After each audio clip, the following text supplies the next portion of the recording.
Hello everyone and welcome to the special edition of Business Morning, live from the Abuja studios of Channels Television.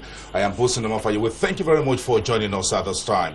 Today, the House Committee on Capital Markets begins a two-day hearing on two new bills. The first on the finance oversight of the Securities and Exchange Commission, and the second on the bill to set up a trust fund to warehouse unclaimed dividends and abandoned property in Nigeria. Two contentious bills that's been receiving various comments from stakeholders in the industry. The first public hearing starts in about a few minutes from now. The Speaker of the House of Assembly, Dimeji Bankole, will be in session to take the opening ceremonies. That lasts for about an hour. And after that, we expect the public hearing proper to start in about 11 or before midday.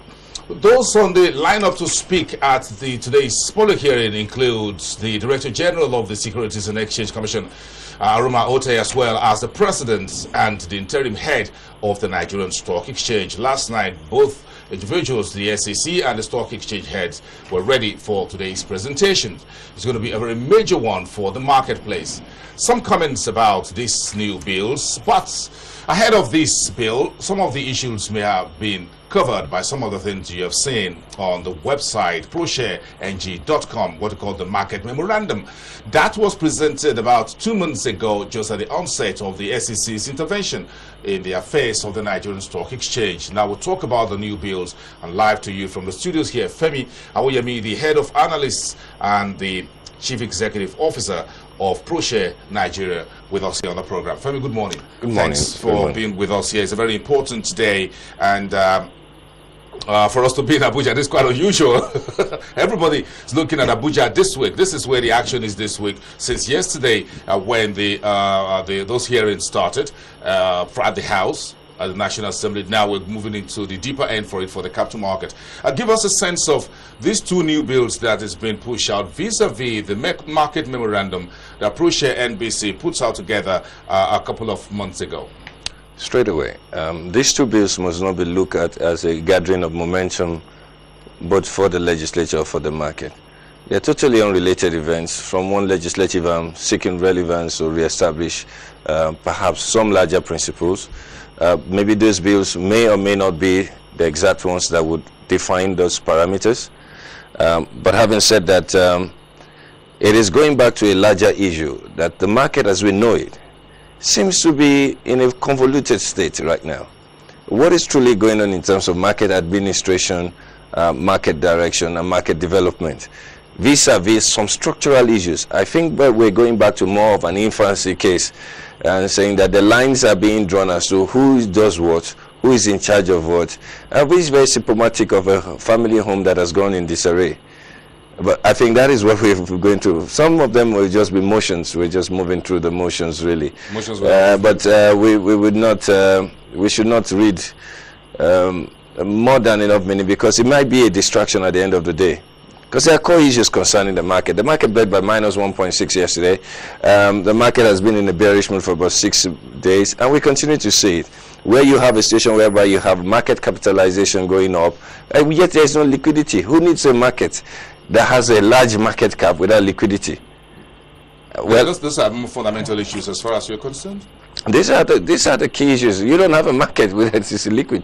You don't have a market, so what are you building around? So you're keeping yourself busy, whereas you should be focusing on what really is affecting the market. Let's step into some of the more tenuous waters of the market, as it were. The face-off between the House and the SEC regarding the ouster of Fundi Okereke. I'm sure some of these issues blowbacks, if you want to put it that way, from where we were before the 5th of August 2010, then the 5th of August 2009. We have these recurring issues with August, as it were. Then the legislature, over the last 100 days, had somewhat been quiet. Then suddenly the face-off between the SEC and the House about whether there is an order that Fundi Okereke should be reinstated or should be whatever. Then you have suddenly these two new bills on our doorsteps, and everybody is going for these, and there are a lot of words on the street. No, we shouldn't confuse things. Like I said, they are very unrelated events. You may call them what I call continuous fusion somewhere, and then brings it together. But that's how confusion presents itself anyway. To answer your first question, there is no face-off between the House of Assembly and the Securities and Exchange Commission, especially with regards to the August 5 incident. I believe what you have is it's the interpretation of two very key principles: the definition of public interest, and two, the interpretation of the ISA Act. With regards to public interest, the House of Assembly is actually making a case that, look, we can actually decide how we want to run, like in the US model, whereby the Congress, the Securities and Exchange Commission, reports to the Congress. There's no Minister of Finance in that place. And as such, the oversight role, which you call the custodian custodial role, is played by the US Congress, for which only recently our own CBN governor and the Securities and Exchange Commission Director General went to the US to even brief them as part of inter-country relations. What they are defining here is that in terms of public interest, they do not see any problem in the ISA conferring powers on the Securities and Exchange Commission to actually intervene, though they find it an unusual practice. But then within the tenets of the law, they believe that what should have been done is to allow for fair hearing and due process to take place, which the letters from the Securities and Exchange Commission on August 4 and August 5 did not provide for. They're also raising that where did you get your board consent in taking those decisions? The board of the SEC. And they just want to go into procedure. With regards to what they recommended, however, they are saying that, look, in the interest of the market, so the market can focus on, accept the resignation, move on, withdraw the court cases, let this market concentrate on what it needs to do. At no point in time did the House of Assembly, based on our information and what my field people tell me, ever ask for the reinstatement.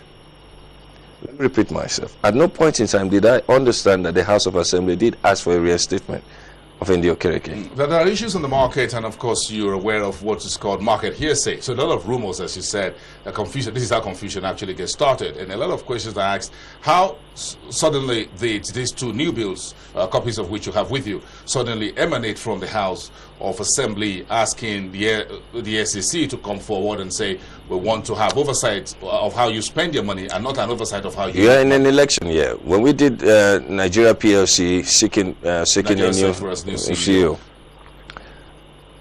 what can you recall about the Capital Markets Committee in the House of Assembly? People like us and a few others have raised the case that, are we able to get, what's it called, the House of Assembly to actually do something about what they're supposed to be doing? So for some reason, somebody dusted up a 2004 bill. I think the House Bill number 319 was also